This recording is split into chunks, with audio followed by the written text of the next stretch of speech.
My name's Shay, and the way that I got to know Evelyn was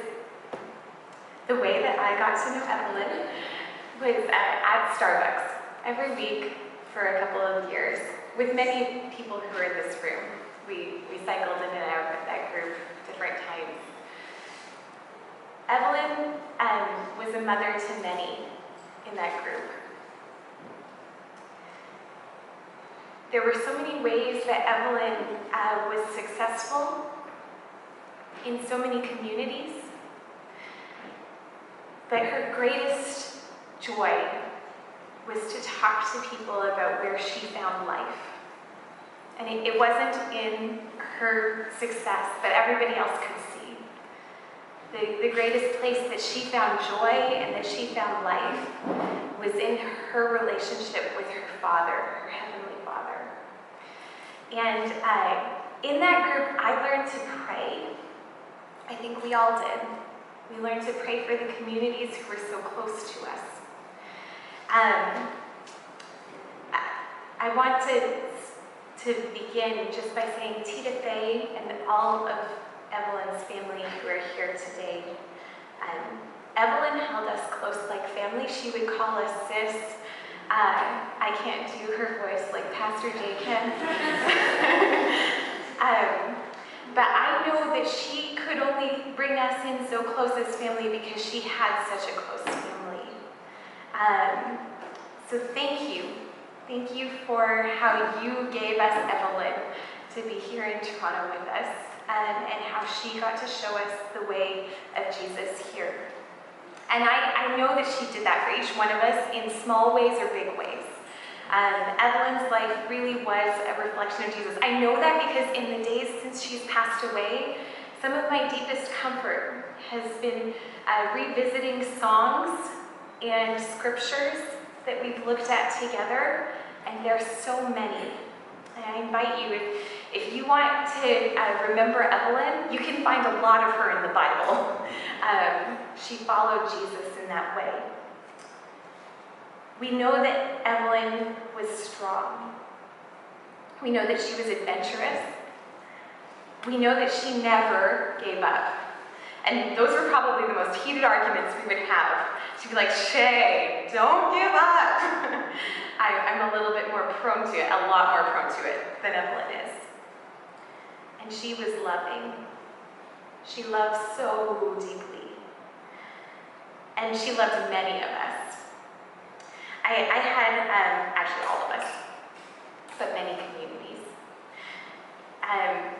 Evelyn's reputation preceded her, in my case. I was living in Saskatchewan when I heard about that Saturday thing, where she invited everybody to come to her condo at the beaches once a week. She opened her doors wide open. Evelyn's the only person I know, by the way, who year after year, she got younger.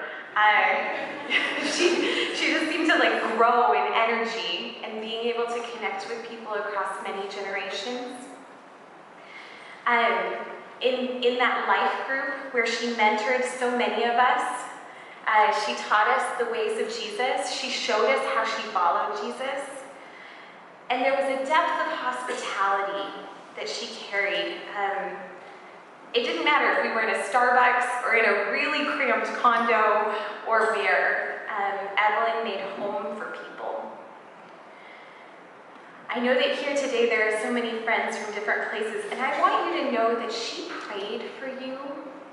She prayed for you all. In fact, I really hope that I get to meet some of the work friends who are here, because Evelyn cared so deeply and was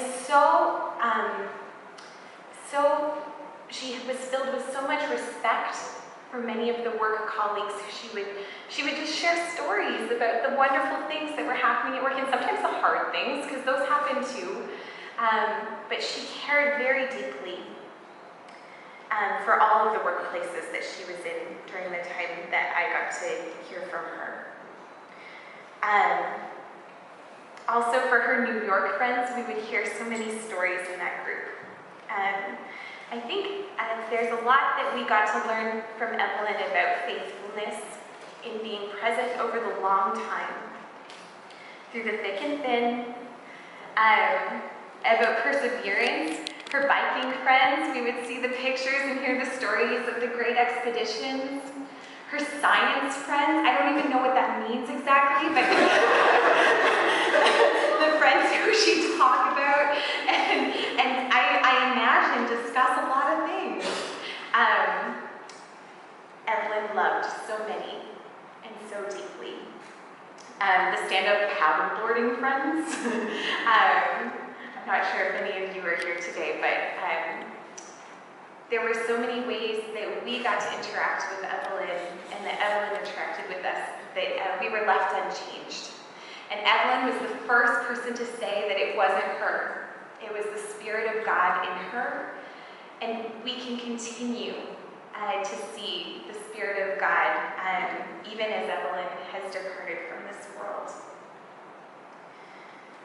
One promise that is made is that the Lord is near the brokenhearted. And I think that there are many here who are brokenhearted today. I know I am when I think about who we've lost. Even though I know it's just for a time, we will miss her laughing. We'll miss her singing and her dancing. I don't ever miss running, but I know that she's running now and dancing, that all of the things that we saw her doing so fully in this life, somehow she's doing them even more fully now. And I think as I finish, this morning I was thinking about how I hope that we all can be a little bit more like Evelyn. Evelyn followed Jesus with her whole heart, and I hope that we can too. And as we gather together, we get to be here for one another. Let's keep on remembering the ways that Evelyn pointed us to who God was and is, and who he will be to each other, always persevering a little bit further in our knowledge and understanding of him. Because just as she loved her earthly father, she loved her heavenly Father too. And I want to continue learning how to love him like that.